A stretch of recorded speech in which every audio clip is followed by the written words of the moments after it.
Hello, my name is Marcus. I'm the compiler of a collection of therapy quotes entitled Psychoanalytic Self-Awareness Quotes. This is TQ 838 to 840.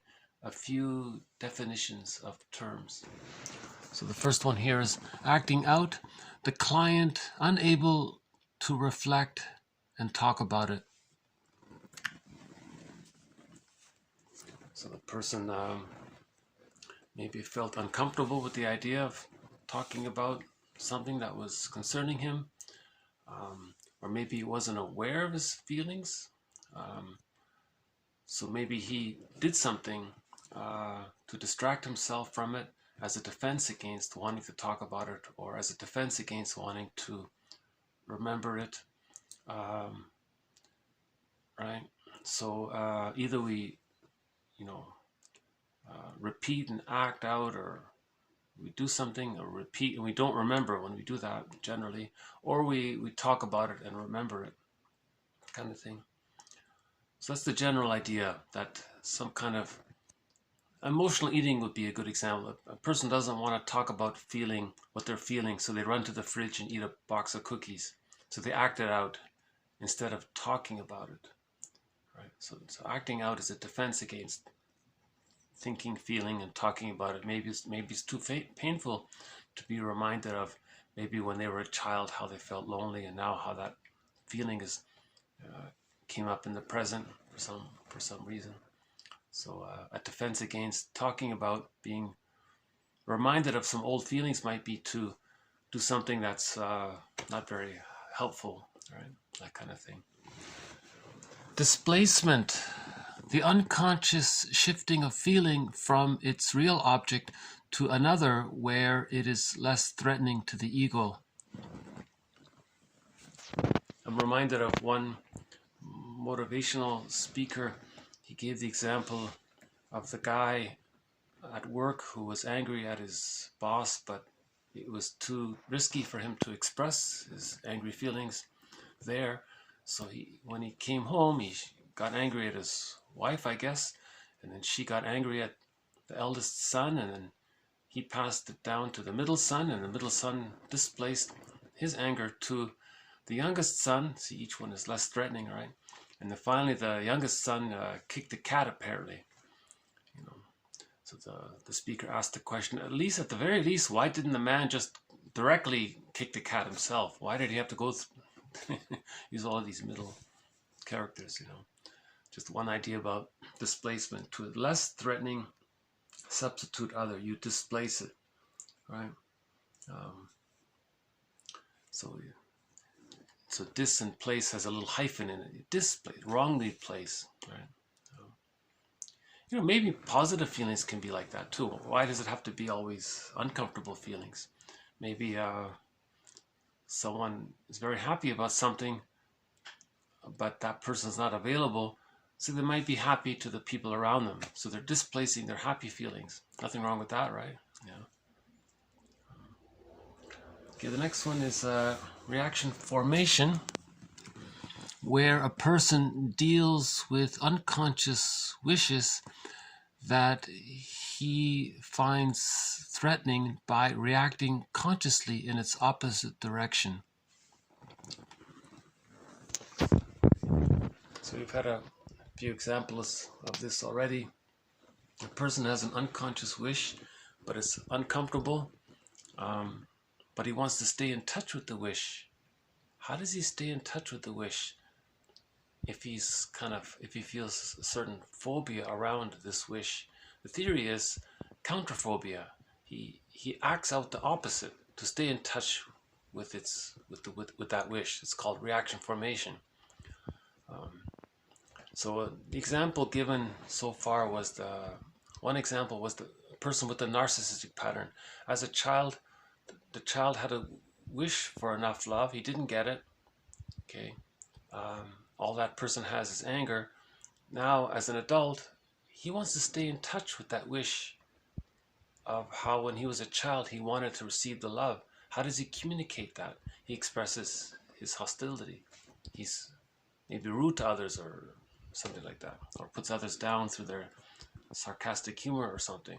He's trying to say that when he was a child, he had a wish to receive love, and he didn't get it. So how does he?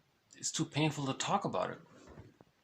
If it's too painful to talk about it, he's acting out. In his behavior, he's doing the opposite, that kind of thing. So another example was about the vices. You know, someone maybe unconsciously wishes he could engage in some kind of vice, but then he advertises strongly against it. But he himself unconsciously wishes he could engage in that vice, whatever it is, right? So I think the example was it smoking or something? The guy thought he might want to smoke or something, but he felt afraid. He didn't want to do it. So he would strongly say how bad smoking is or something like that. But unconsciously he wanted to do it, but he felt some kind of memory around that. I don't remember the details, but just think of any sitcoms often do this. The girl maybe likes the guy, but she doesn't want to admit it. She's afraid, so she just says that she hates him. So that's a reaction formation. She's afraid to say that she likes him, so she just directly says she hates him. Also called counterphobia. Okay, the scapegoat. Individuals or groups who are blamed for the frustrations of society which are none of their making. So this is a form of displacement. If a person finds a non-threatening substitute other, they find themselves blaming them, and that helps the person who's feeling frustrated with some situation in their lives, right? And yeah, so maybe we'll save this one for a future video. That's a huge topic, right? One idea around prejudice is that in the very beginning, the baby creates two images of his mother, the satisfying mother and the unsatisfying mother. But that's just temporary. But if there's a trauma and that splitting defense mechanism is still used and it's stuck, then the child can't really accept the idea of the mother being frustrating, so he denies it.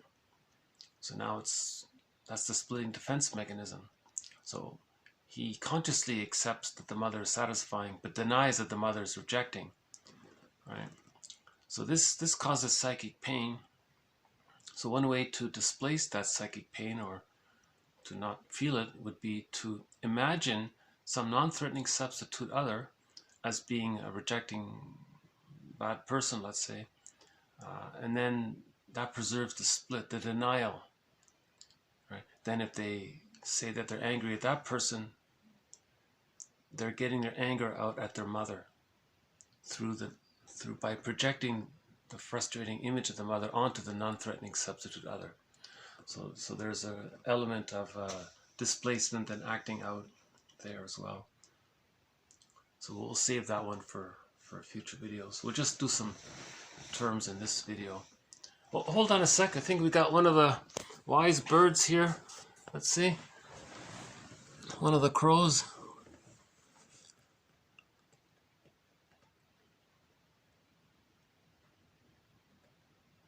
Okay.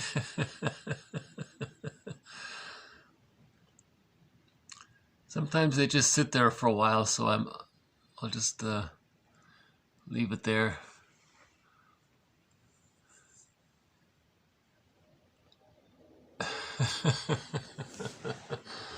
Okay, so if he makes the jump to the table, we'll go back to it.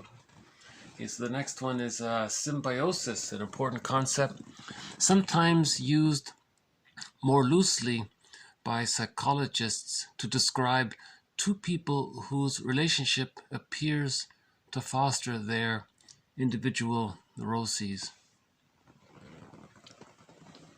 So that may be like a negative symbiosis there in a dysfunctional relationship.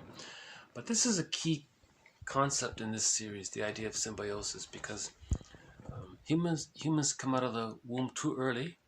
So an extended womb is offered from birth to 6 months. That's called the stage of symbiosis, where the image of the self, the child's image of himself, and his impression or image or understanding of the other or the mother, they're fused. So that's called the stage of symbiosis. Now, with enough love, the child feels safe enough to differentiate. That takes place roughly around 6 months. That's a huge accomplishment. Oh, here's the crow again.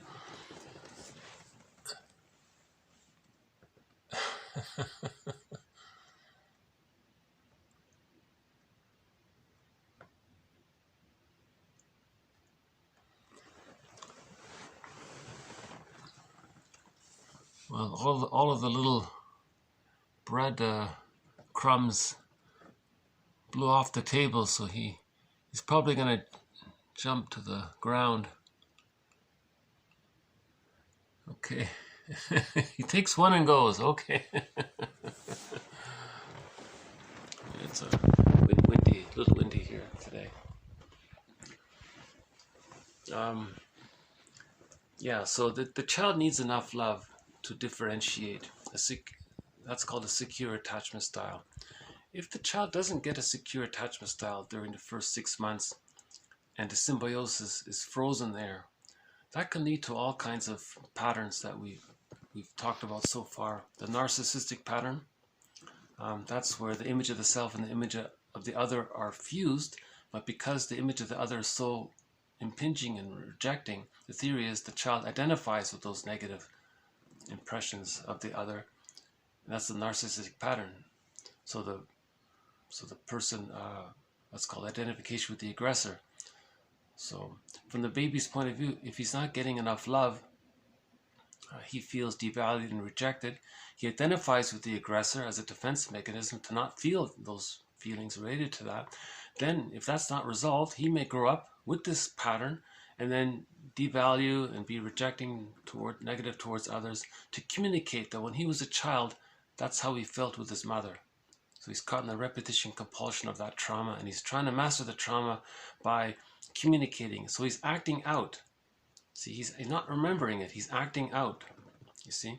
And of course he's displacing as well. We've talked about other patterns related to the arrested development during the symbiosis phase. The hostile provocative style, the theory there is, by one author, is that if the person's hostile and provocative, they're trying to say that they didn't get their symbiotic needs met. Okay, if a child doesn't get their symbiotic needs met, they don't get to differentiate. If they don't differentiate, they don't have a sense of self and ontological security and inner basic trust. And if they don't have those things, they don't have access to the capacities of the real self. And then remember, one of the capacities of the real self is that it allows the person to have the capacity to mourn losses. And then if a person doesn't ever mourn losses, that can lead to complicated grief, aggravated grief. And that can lead to the symptoms of PTSD, burnout, nervous breakdown. That can lead to, as one person said, to becoming a curmudgeon, not an elder. Right? So a person with a hostile provocative pattern is trying to say that they didn't get their symbiotic needs met. And the secondary delusion is they think that maybe someone else can offer them their symbiotic needs. But after the age of 5, it's impossible. No one can be the mother, or no one can travel back in a time machine to change what happened. So either we repeat and don't remember, or we talk and remember and heal. Right?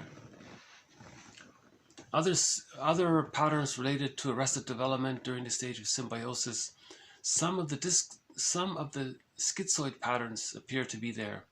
One of those schizoid patterns is resembles that character Iago from Shakespeare. That person's very detached emotionally. He didn't get his symbiotic needs met, and this character apparently is not even gives up on greed. The narcissistic pattern, of course, is greedy, wants to get it all in, And then if he doesn't get what he wants, he's envious and so on. The schizoid one is more cynical about it. He doesn't even want to bother being greedy. He just sees everything from the point of view of envy and wants to see everything around him spoiled. So he's the character that covertly does things to pit others against themselves, because he wants to see what's outside of him being spoiled, and then he gets pleasure from that. And we're calling, I think that's Glass, one author, Glass, was saying that's the sadism from this schizoid pattern of the Iago. Let's just temporarily call it the Iago pattern. I'm not sure what to call it yet. It's one of the schizoid patterns. The schizoid patterns take a variety of forms, so no one's really, I think, identified them. Not that I know of. Some of the character disorders come from there. The symbiotic character disorder comes from there. We don't know much about that.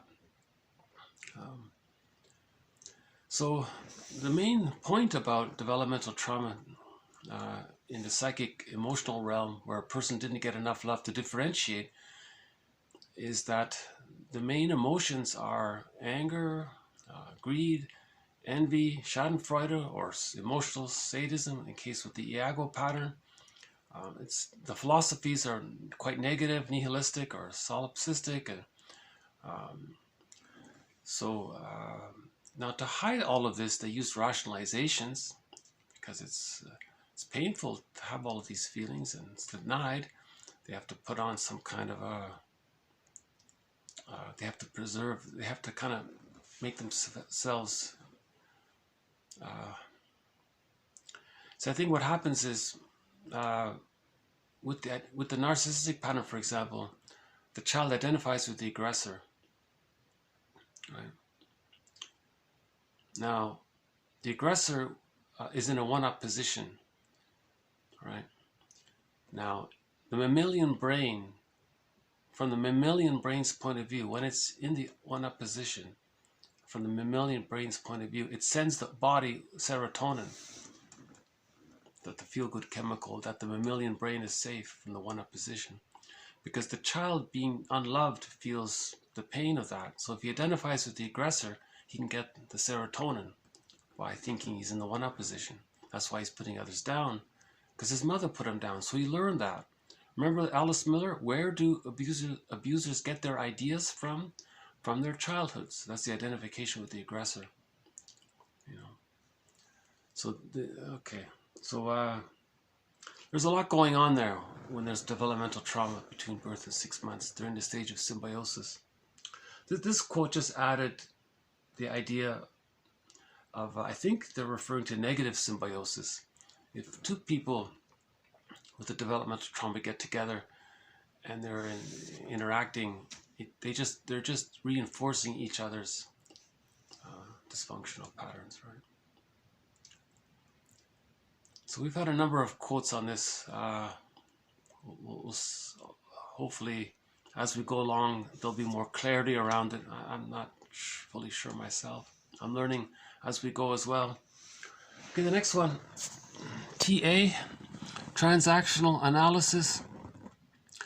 Interpersonal relationships of the group members are analyzed in terms of their transactions with each other as either parent, child, or adult. So this is Eric Berne's model. He wrote a popular self-help book that's still being read and called TA. He simplifies things. He says, consider you can look at any interaction between two people and imagine each person operating from either the child's ego state, the adult ego state, or the parent ego state. And then, so person A may be communicating from their parent ego state, and the person they're talking to may be responding in their parent ego state. So the two of them are criticizing each other, putting each other down, let's say. Or if the first friend is communicating in the child ego state, maybe the other person is communicating in their child ego state. So they're kind of like they're both being immature, let's say. Now they can cross, right? Or two adult ego states. The first friend is speaking, making I statements, taking responsibility for his feelings, making I statements, and his friend is doing the same thing, making I statements. So that's sort of the two adult states. Sometimes you get one person playing the role of the parent ego state, and the recipient is responding in the child ego state, or vice versa. So he has this little model there of PAC. But Eric Berne says that the parent ego state is really the child ego state. They've identified with the aggressor. See? So, right. So the parent is really the child, but they've identified with the aggressor. And the child is just staying the child. They're just being themselves more, let's say. They don't want to identify with the aggressor. Now, there's healthy parents, but in this model, most of the parent state tends to be the critical state. But there could be healthy versions. So there's healthy versions of these three parts, and there's unhealthy versions. The idea is to just analyze, be aware of it, kind of thing. It's not a bad little model, right? And then, yeah, okay, I'll just leave it there. His famous book is called Games People Play,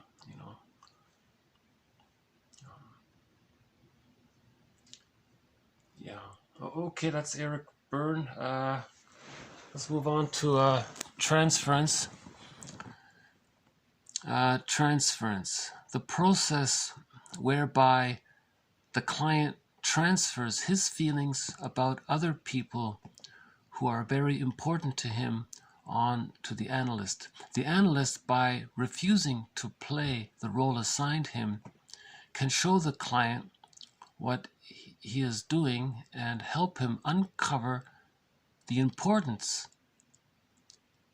of the original person. Yeah, so a person may not realize how important the original person was. The person may not realize the effect the parents had on them. Right? So now in the transference situation where they transfer the emotionality around the parent onto the therapist notices this and says, wow, you had a very important interaction with your parent. Right? That kind of thing.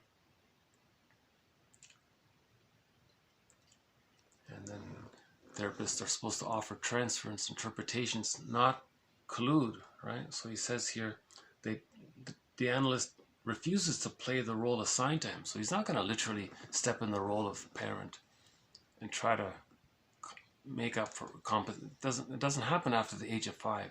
That's a mistake. He's supposed to help the client build his ego, build his understanding of the past, so he can heal the past. Right? If the therapist steps into the role of the parent, okay, it's not helpful, right? Now, some people argue with this. Some people say, well, maybe in some cases that's the best you can do. And that approach is called supportive therapy. You're just trying to get them through a tough time, so you support them in that way. But you're not building their ego, or you're not looking for psychic change or structural change or building or healing the internal object relations, that kind of thing. So this series doesn't really cover supportive therapy, so-called hand-holding therapy or something like that. This series doesn't cover that. And as well with TA, this series doesn't really cover Eric Berne's model. I include it because when Eric Berne said that the parent is really the child, that resembles, he's talking about identification with the aggressor. Okay. So in other words, the parent is doing to others what happened to him when he was a child, right? That kind of thing. He's imitating his parent, put it that way. Okay, so that's transference. What about countertransference? Okay, therapists claim that analyzing the countertransference helps the therapist to understand the client.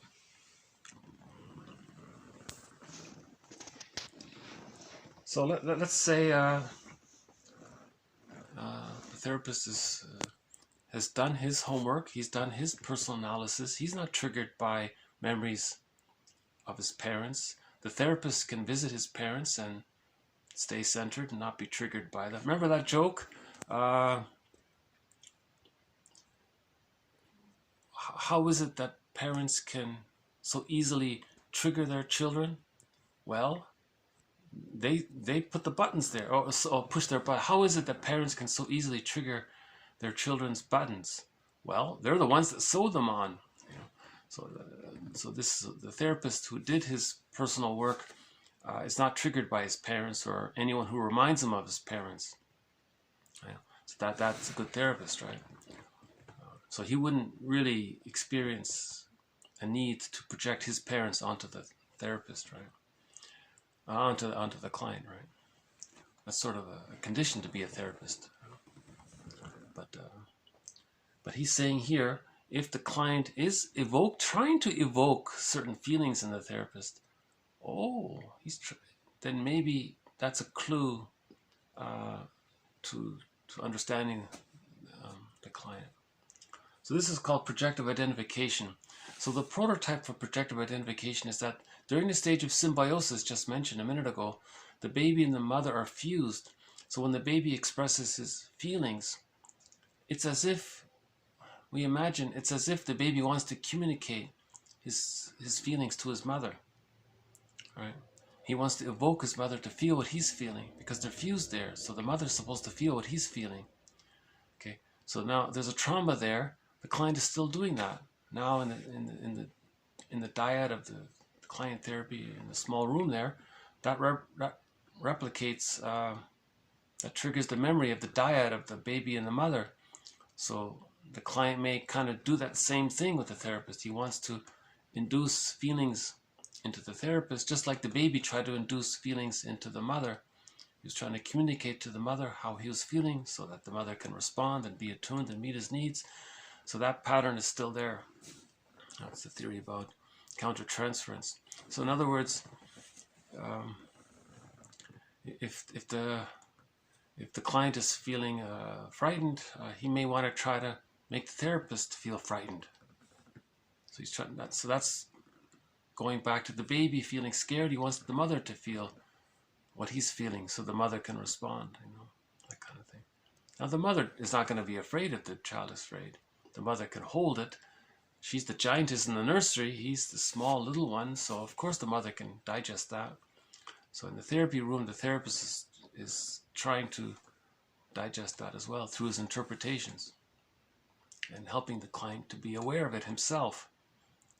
All right. So he's not playing the role of mother by just interpreting it without his awareness of it. He has to be there. It's a therapeutic alliance. He's helping him build his ego to understand why he's transferring, why he's trying to induce the therapist to feel scared. And then the client, okay, so now he sees himself doing this, and that helps him to understand his patterns and so on. So they say countertransference is a tool to help the client. Interesting, right? And yesterday's example was the therapist would say, you're trying to provoke a certain feeling in me. I imagine you might be doing this with others outside of the therapy room. Is that possible? And then maybe that's true, right? So it's a tool. He was saying, okay, here's a new one, flight into health. The disappearance of symptoms because the client is unconsciously afraid to continue self-exploration. So that's Burglar talks about different layers of symptoms. So if the person is presenting some superficial symptoms, and the therapist wants to go a little deeper, the client may say, hey, my superficial symptoms are gone now. I feel better. It's okay. I can quit therapy now or something. So he's doing that because he doesn't want to look at the deeper issues, at the real issues. So that's called flight into health. It's not so different degrees of this. Or could it be complete health? I don't know. Or maybe the person is maybe it could be complete health. Maybe the person just decided by himself that it's not necessary that maybe he realizes that he can no, wait a minute. The disappearance of symptoms because the client is unconsciously afraid to continue self-exploration. Now that would imply that it's a superficial thing, right? So his superficial symptoms disappeared, and he doesn't want to look at the deeper issues. Yeah, I think that's what's going on. So we'll save that for a future. We'll follow that up on a future time. Okay, next one. Separation individuation. The process by which the young child separates himself psychologically from their mother and acquires their own identity. So Margaret Muller talks a lot about the difference between biological birth and psychological birth. Man's main task is to give psychological birth to himself. We have the biological birth, but what about the psychological birth? So Muller spells out what's called the separation individuation process, which goes through various subphases. So from birth to 6 months is the stage of symbiosis. With enough love, the child is able to differentiate. That's the second phase, the stage of differentiation. Next is the practicing subphase, where more of the child's life force can affect to the self-representation. So now he's getting more in touch with himself, and he's getting ready to walk and learning about his environment and so on. And then in the second year, it's sort of expanded. He's more of an explorer now. But when he's frightened, he can return to his mother for emotional refueling as needed. This goes back and forth. Finally, by around the age of 3, the child condenses all of these positive memories, which then form a part of his psychic structure. These condensed positive loving memories are called the Holy Interject, or the internalized good object. And with that now part of him, it's part of his structure now, much more of the child's life force can affect to himself. And we say that's the psychological birth, because at that time he's achieved enough ontological security, enough inner basic trust, so much so that he now feels comfortable enough to have access. He feels safe enough to have access to the real self. The real self is a part of the person with various capacities, right? So that's like the treasure in the forest, let's say, or finding the gold in the forest and you bring it back. So he found that treasure, right? The real self. It's a part of the person. So this major concept was presented last week in Masterson's quote on the real self, and he lists he puts them under 10 capacities. The capacity for aliveness of affect, spontaneity of affect, wide range of affect as one of the capacities, and appropriate affect. So if he needs to mourn, he can mourn. If the situation is meant for him to be happy, he can be happy. He doesn't feel guilty to be happy. So when a person has access to the real self, they're expressing their uniqueness. With the developmental trauma, they're caught like Sisyphus trying to master that developmental trauma with the mother. And they can spend their whole lives repeating the same dynamic with the mother, projecting the mother outward, or identifying with her and projecting themselves, or doing to others what the mother did to him. And he's caught in this Sisyphus loop, you see. So he's acting out the drama with the mother. That's the insecure attachment style. But with the secure attachment style, the person has access to the real self. That's called the psychological birth. Okay, so separation, individuation.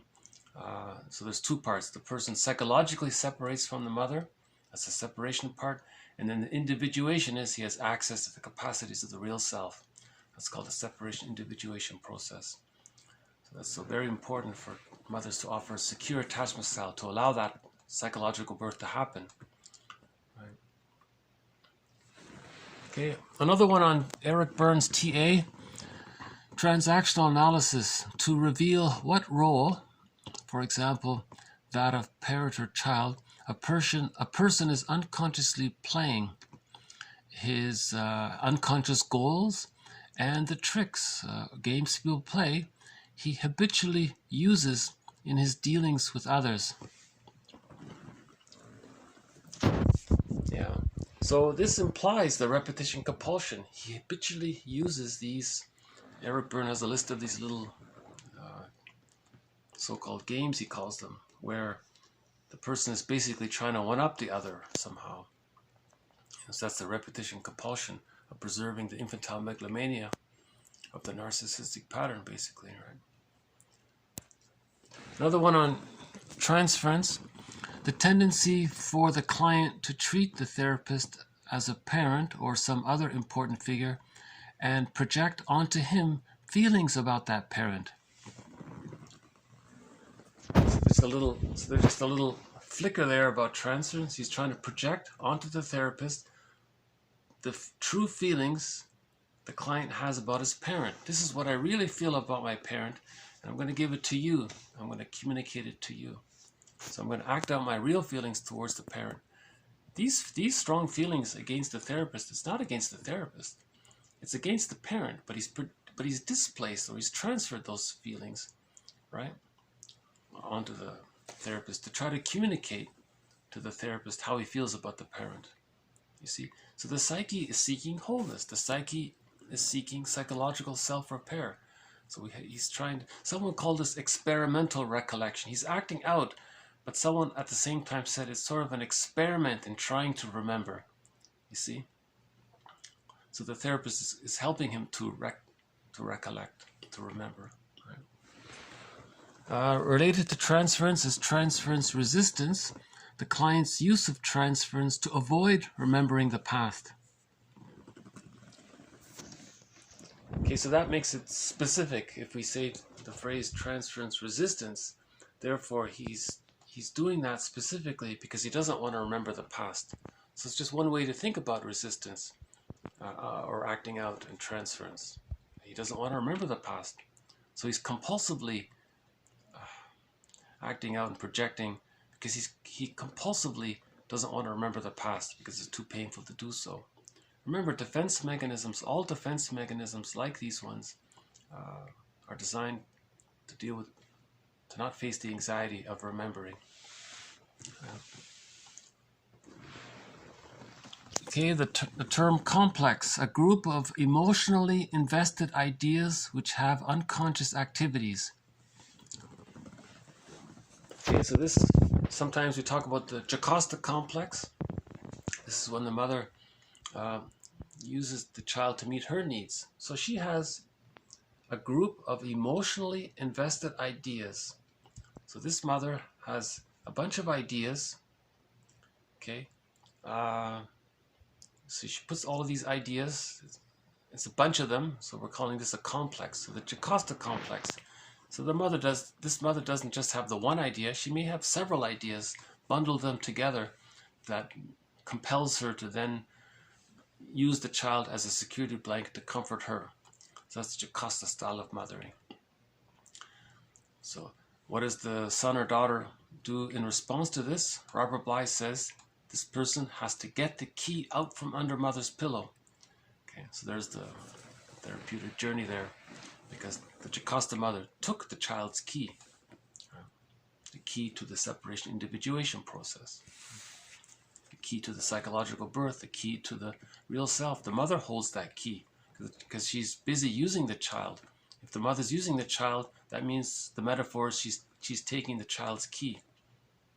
That means the child can't find his psychological birth. Sometimes we use the phrase, right?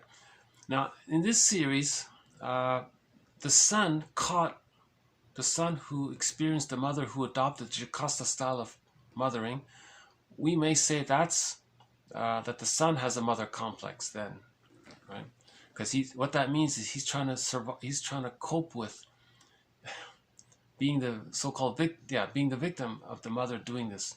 If it's a daughter, we're calling that the electric complex, right? So that just means that the daughter's trying to heal from the situation of her mother using the Jocasta style of mothering on her. So the mother may use the daughter as a security blanket to comfort her. So then we would say that's the electric complex. If it's the son, I'm not using the term Oedipus because it's just so confused. It's just been, the translators have done a terrible job to clarify. It's a metaphor. So we'll just say that we'll just use the pop culture phrase, the mama's boy. But the mama's boy, what he's doing is he's trying to heal from the fact that the mother used the boy and parentified him or partnerified him, used that boy to comfort her. So now he has the mother's complex. Right? He's trying to get the key out from under mother's pillow. So that's what the whole book Iron John is all about. Right? And complications between the daughter and the mother. If there's a negative symbiosis there, we're calling that the Electra complex. Right? A lot of these terms are metaphors, but I think in print, a lot of people aren't clarifying that they're metaphors. Some people are, but a lot of people are not for some reason. Gratitude, a pleasant and favorable attitude of one person toward another on account of some benefit received from him. Okay, so gratitude enters the psychological picture at the age of 6 months.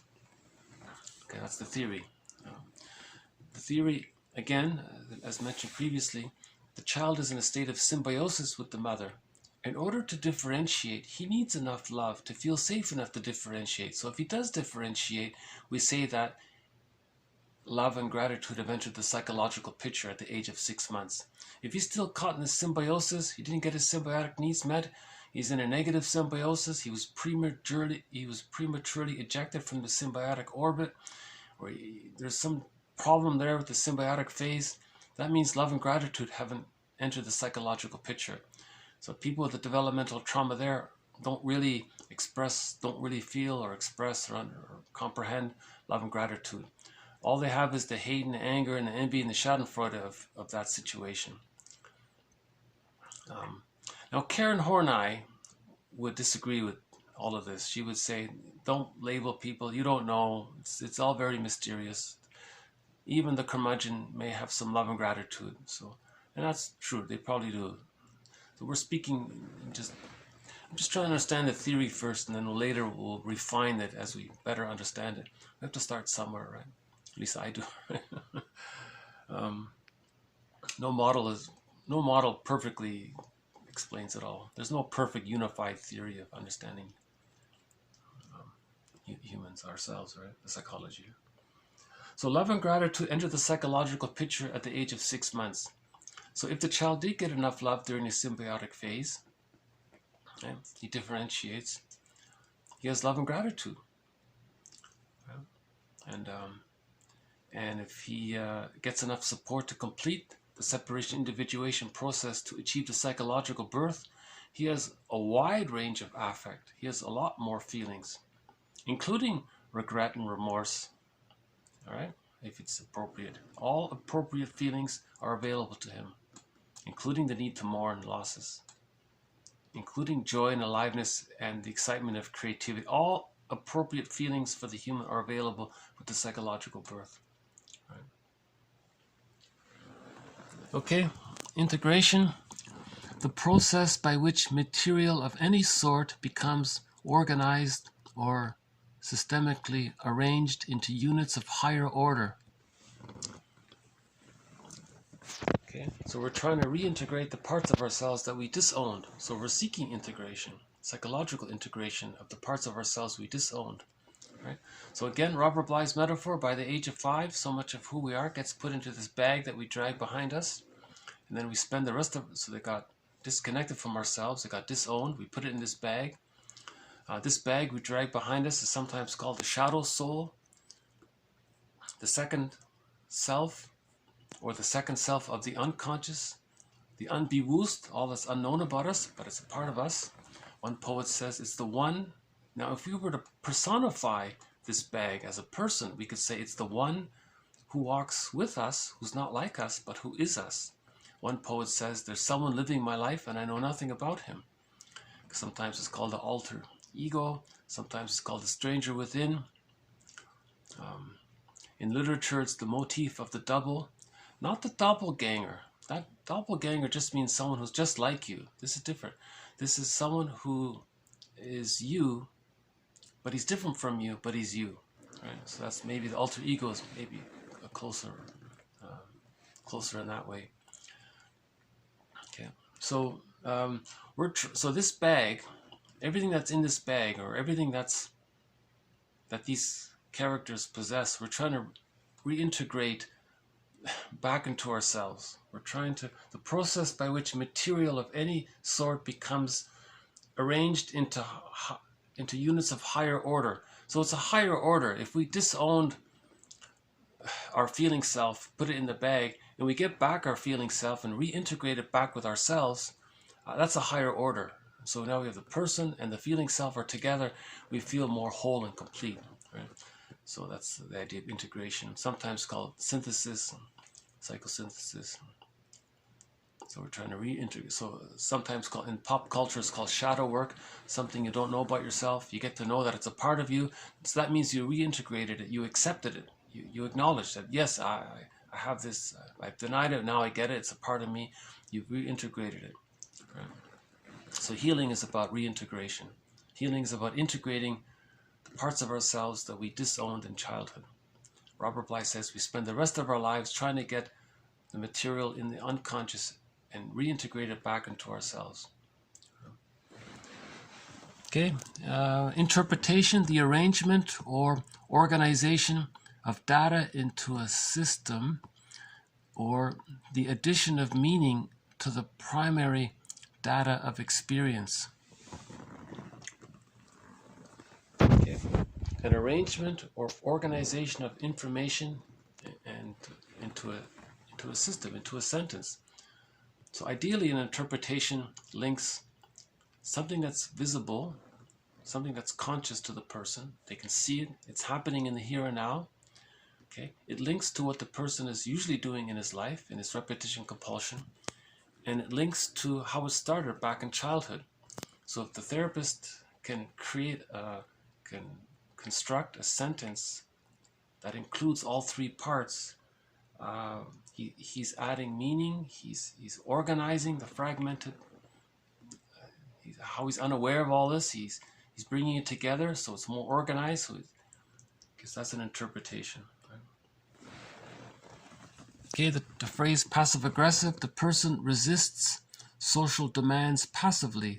For example, forgetting appointments, being inefficient. Okay, so I thought I would add this to our collection on quotes on passive aggressiveness. So usually we said being late and being inefficient. And so this one adds forgetting appointments. I forgot that. Forgetting appointments. So maybe,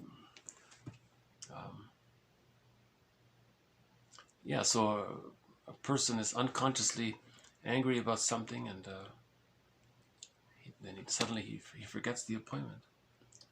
So passive-aggressive behavior means a person is angry, but he only expresses it in a very passive, indirect way. Right? One more on projection. Projection, a defense mechanism in which a person conceals from himself that he conceals from himself that he has a trait or disposition of which he is unconsciously ashamed by falsely seeing its presence in others. That's one way of putting it, yeah? Okay, so something you don't know about yourself, you then falsely see it as belonging to someone else. It's called projection. Laughlin calls that the mirror defense. You're doing that, the psyche is doing that so the person can see what they don't want to admit about themselves. Right. Okay, a couple of more here. Parataxis, maladjustment, especially of emotions and desires. Okay, so we've had a few quotes on paratoxic distortion, which is an alternative form for projection and transference. You're seeing something in the present and you're distorting your understanding of what you're seeing in the present because you're projecting the past in the present, or you're basing your present understanding on your childhood template. So it's a distortion of perception. So Sullivan calls it a paratoxic distortion. Let's see if I can get the light back on here. I think that phrase, I'm just sort of guessing, that phrase came from this idea. The word parataxis in general just means a maladjustment of one's emotions or wishes. So if a person has wishes and they're confused, that's a parataxis. Or if a person has feelings and it's sort of maybe caught in the repetition compulsion, there's a parataxis. Now what about our perception? There's a parataxis in the way we see things. So we get the phrase paratoxic distortion. I think it stems from this one here.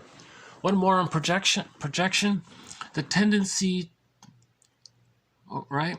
The tendency or act of ascribing processes which are not recognized as being of personal origin, as a result of which the content of these processes is experienced as an outer perception. Okay, so another way of describing projection. I think this series offers a good collection on projection.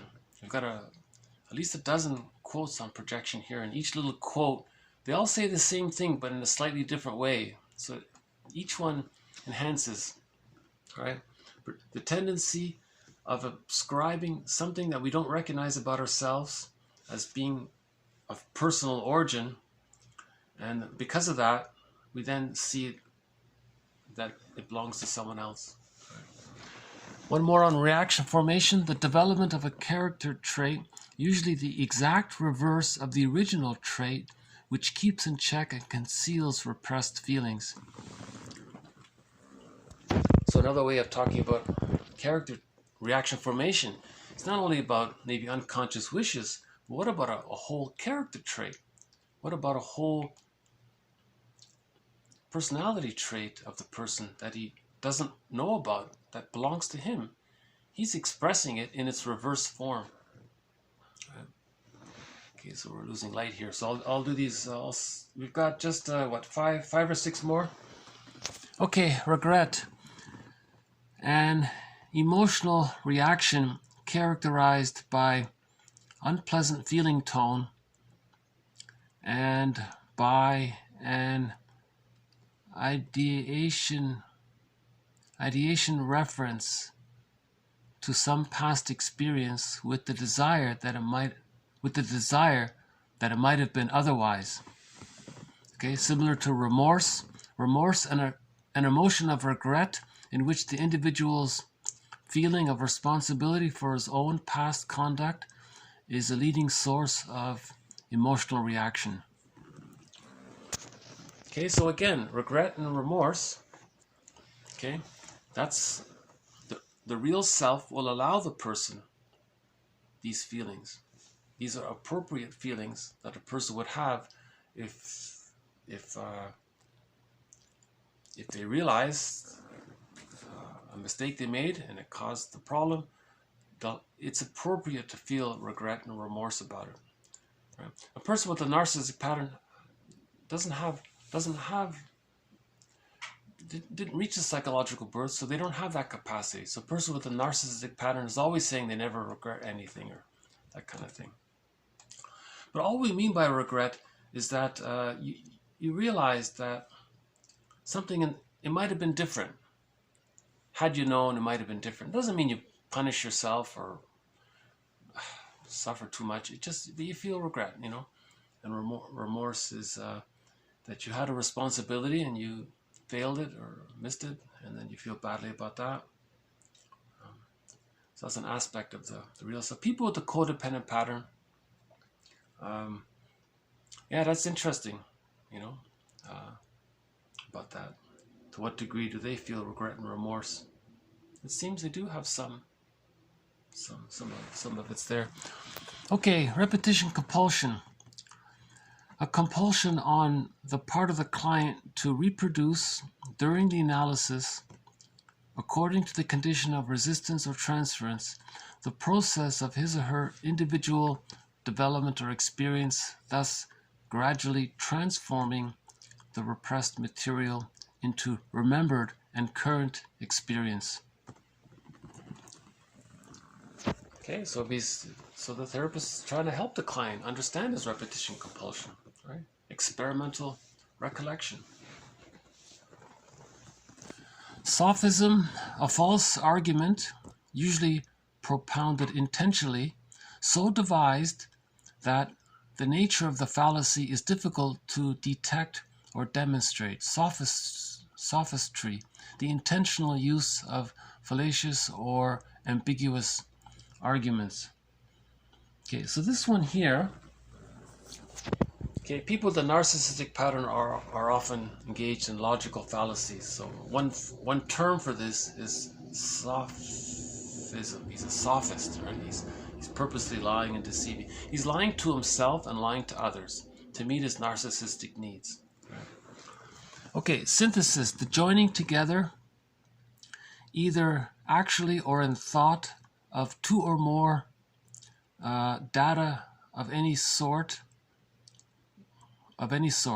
so as to form a complete unit. Okay, integration, synthesis, right? Creative synthesis, a mental process in which results, okay, a mental process in which results emerge that are not given through a mere summation of the elements involved. Yeah, so if we integrate a part of ourselves that we didn't know, if we do the shadow work, we reintegrate an aspect of ourselves. Now we accept that it's a part of ourselves, and there's something new about it. He's calling that a creative synthesis, right? Okay, one more on transference. Transference, the development of an emotional attitude on the part of the client toward the analyst in the form of either an affectionate reaction, so that's positive, or a hostile reaction, so that's a negative transference. The attitude in either case being derived from earlier relations of the client with one or both of his parents and not from the actual analytic situation. Okay. Also, it's a displacement of affect, either positive or negative. Okay, so sometimes we specify the transference. If it's a positive transference, he's projecting the positive feelings towards the parents onto the therapist. If it's a negative transference, the client is projecting his negative feelings towards his parents onto the therapist, or displacing them onto the therapist. Okay, I'll just leave it here because I'm losing. Didn't realize the light, we're losing so much light here.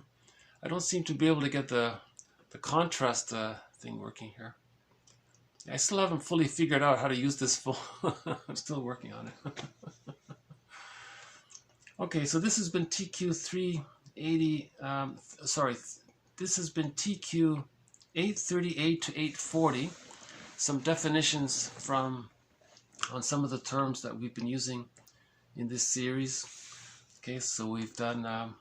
So I'll skip the song this time. So we talked a little bit about acting out, displacement, reaction formation, scapegoating, symbiosis, transactional analysis or TA, transference, countertransference, flight into health. We'll have to follow up on that one. And separation, individuation, transference, resistance, the idea of a complex, gratitude, integration, interpretation, more on passive aggressiveness, more on projection, more reaction formation, regret, repetition, compulsion, sophism, first time we brought that in here, synthesis, and more on transference. Okay, so each quote adds a little light to our understanding, trying to build our ego, trying to build our conscious awareness so that we can reintegrate more of ourselves back into ourselves, reintegrate the parts of ourselves that we've forgotten and bring it back in so that we can achieve more personal synthesis and creative synthesis. Right? So analysis leads to synthesis. Awareness leads to synthesis, right? So the goal is the quest for wholeness. So the wholeness is, when we say know thyself, we mean know the conscious self and know the unconscious self, the second self of the unconscious. When we know both, we're reintegrating more, we're accepting more of ourselves, we're becoming more whole, right? As we become more whole, we heal any unresolved developmental trauma. We heal the repetition compulsion so that we can free the energy for the real self. We get the key out from under mother's pillow. If we're caught in the repetition compulsion, the key is stuck. The key is with the rejecting image of the mother. You see, so we want to get the key out from under mother's pillow. Okay, that means we're facing the ambivalence with the mother. That means we're healing the splits. We're giving ourselves enough love and permission to differentiate from the mother, psychologically differentiate. Okay, and then we can have access to the capacities of the real self. And one of the capacities is the ability to mourn. And as we mourn, okay, then we're not caught in any kind of complicated grief situation. So we're, and so on.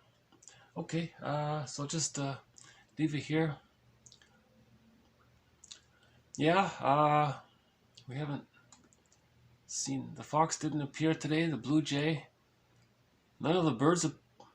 Oh yeah, we had one brief visit by the crow, but that was about that was about it. Gee, it'd be nice to play a song, even though it's getting dark here. So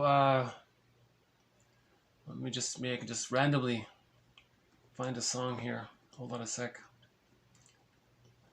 What about some Beatrice Deer?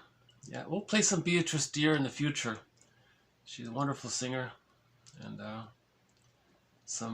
yeah, we've played already some songs from Anne Shell, Delirium. Okay, Devram Kaya we've played. Ili Sapi we played. I think yesterday we played one of Ili Sapi's.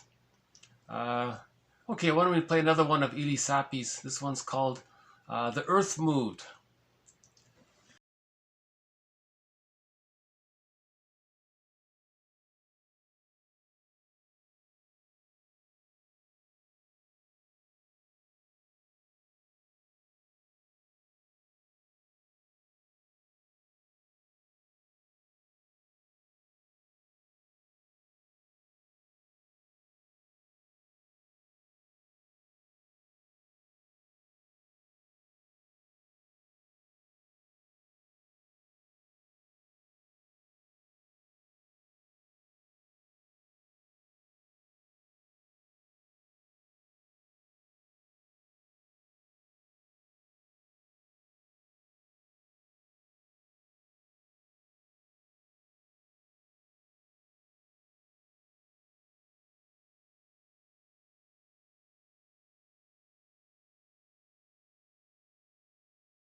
Thank you very much. The song was Ili Sapi there from the album Traveling Love.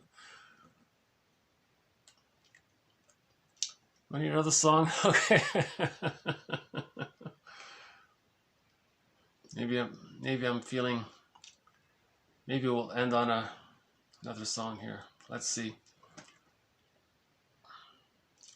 Yeah, maybe we'll save the Bernard song for later. How about another upbeat? What about the demo song? Foreigner's demo song. Feels like the first time. This is the demo version. This is not the one that got put on the album. This is the demo version of Feels Like the First Time. This is the one with